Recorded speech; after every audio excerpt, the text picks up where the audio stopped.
Joe Biggs here at the Alamo with Infowars.com with members of the Operation Secure Our Borders. Now tell me about that. The Operation Secure Our Borders is putting together a diverse group of people, some with a lot of experience with being under fire, some with no experience being under fire. And what we want to do overall is protect American lives through shutting down our border, the open border, or shutting down the border problem that we have right now. And you guys are comprised of, you said militia, three percenters, all that. So tell me a little bit about that as well. Okay, there's official and unofficial militia in the area, and there's good Texas men and women that are standing up and participating in that. And there's a few of them that have come. We've got some independent patriotic Americans, some with experience and some with minimal experience, that are just coming on their own and then organizing around the Secure Our Borders idea and mission. They come down, they take a look at what we're doing and what we're about, and we take a look at them, and we decide that these are good folks with good decision-making capacity, and they want to participate in the same mission and the same endeavor that we're involved in. Like for myself, I come from out of state, chasing after that Texas spirit, wanting to say that we can defend ourselves and we can make a difference that's outside some of the corrupt politics that's going on. So have you guys encountered any kind of problems with local law enforcement or border patrol? Do they tend to hinder you guys from doing anything, or do they kind of welcome your help at all? Yeah, it's a slightly complex answer, but I'll try to keep it short and sweet. When we're talking to the line operatives, the line officers down on the border, I would say it's 75 to 80% that they welcome the presence as long as it's disciplined and professional. And I tend to think our operation is highly disciplined and very, very professional in their approach. And I think that'll be proven out on how they handle the convoy as well.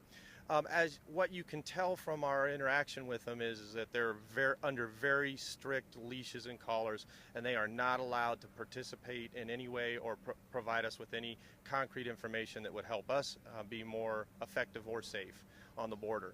So, but generally speaking, you can immediately sense the discontinuity between the guy that's in the field and their immediate supervision level. It's very, very apparent.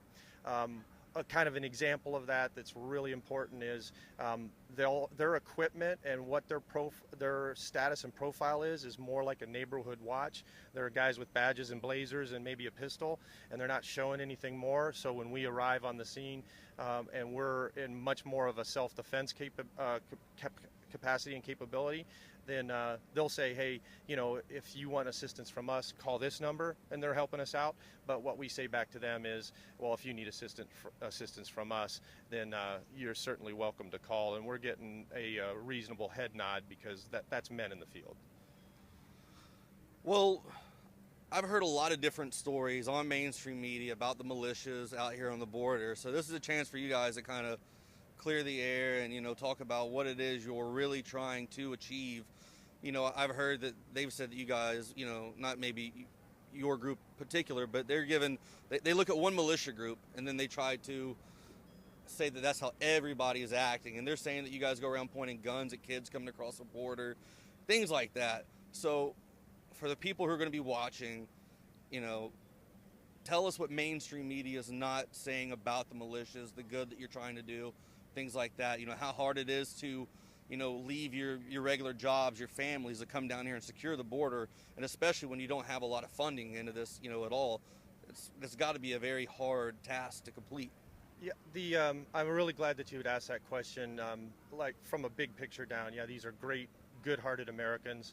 For the most part, they're interested in having a lawful, constitutional America actually here on the ground, that you can see it in operation. And then they take that and they just make that active and real in their everyday life. And so when you gather people together that have that common vision background, these are generous people with good decision making, and they have good discipline. Now, do some people arrive that don't have that? Absolutely. But as soon as you put a band of brothers together and people are picking up arms to defend themselves, and you're going to count on the guy next to you, this becomes a self-licking ice cream cone about that fast. And what I mean by that is we're going to actually remove people that don't have that capacity, that self-discipline, and that kind of heart and spirit. I would challenge any reporter to come on out and spend a night with us when we're in an operation that would be compatible with that, and to understand the heart, the spirit, and the discipline and the professionalism that can be displayed with that kind of collection of men with a little bit of training and a clear sense of what needs to be done. And so you have a bus of people in trouble, and there's a clear sense of what needs to be done. I think that's exactly what our founding fathers said a militia should be able to do, ought to be able to do, and in fact we have a responsibility to do it. You know, for a lot of people, they think most of these militia guys are just crazy, gun-toting, running around, shoot-em-up kind of guys. You know, they just got these weird ideas. But you told me earlier what your job was before you did this, what you left. Just tell people what it is, what you used to do. Yeah, I was a math teacher, and I was standing in front of a classroom of great American kids, and I know I can help them to understand the world better, but not when we're told to lie to them and tell them that this is the way it is when reality is much different.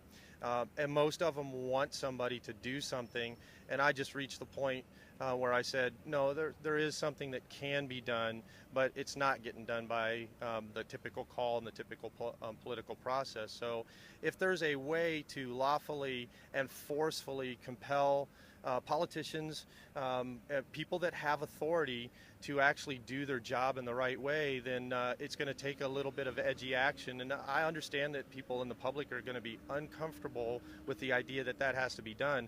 But you're talking to a representative of a group of people that understand that on occasion you can operate completely within the law, but you can be forceful. And when somebody says, at that point in time, when somebody says you're going to do X and you say no, you have the ability to back it. And I would say that most of them have reached the point it's intolerable. They're saying no, and then we're going to back it. We will not allow the border area, the state of Texas, and a subsequent infection of the whole United States to take our Constitution away. We just won't let it happen. And it's not that you guys are against legal immigration, am I correct? Well, absolutely not. In fact, I would suspect that a huge majority of reporters would be overwhelmed by the dynamic, diverse nature and the open-heartedness of the movement as a whole. The soldiers in the field have coarse language, but that does not talk to the character of their heart, and it does not talk to the morality of their purpose. Well, people don't understand, though. It's not that anyone's against the legal immigration. It's the illegal immigration part. And then when you look at it illegally, it's, you know, if you go into a movie illegally, you know, you don't pay for a ticket, what's going to happen? They're going to kick you out.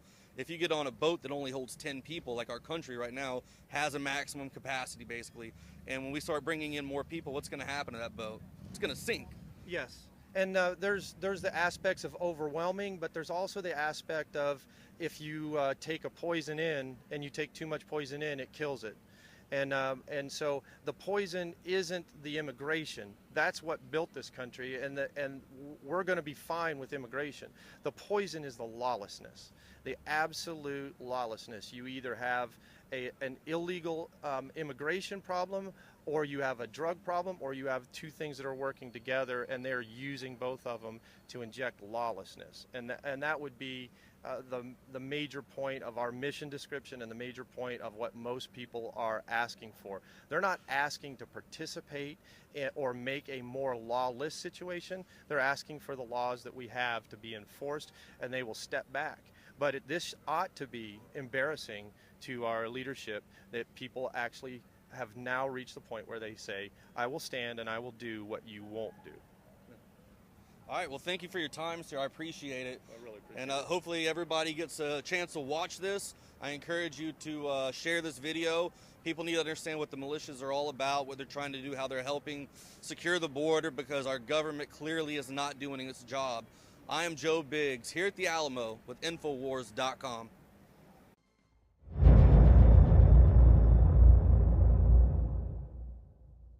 The global globalists have controlled the mainstream media for a long time, but now they're expanding, making the weaponization even more vicious and deceptive. All the major networks are state-run. We are partnering this year with the NFL. The NFL has become a political weapon against the Second Amendment and pushes Obamacare. MSNBC tells us that our children belong to the state. We have to break through our kind of private idea that kids belong to their parents or kids belong to their families and recognize that kids belong to whole communities. The brainwashing media machine has been turned up on high, and it's time for humanity to double down on the true people's media and strike back against the tyrants that are destroying our civilization with their lies and fraud. We are the resistance. You are the resistance. You are the info war. It is more important than ever to realize that we are not the alternative media. We are the true media. The establishment dinosaur press is dying. We are in an information war, and we are losing that war. Join us at InfoWarsNews.com and PrisonPlanet.tv. Members can share their memberships with up to 11 people. By subscribing, you will literally be buying war bonds in the info war to expand our operation in the face of the tyrants. Join us at PrisonPlanet.tv.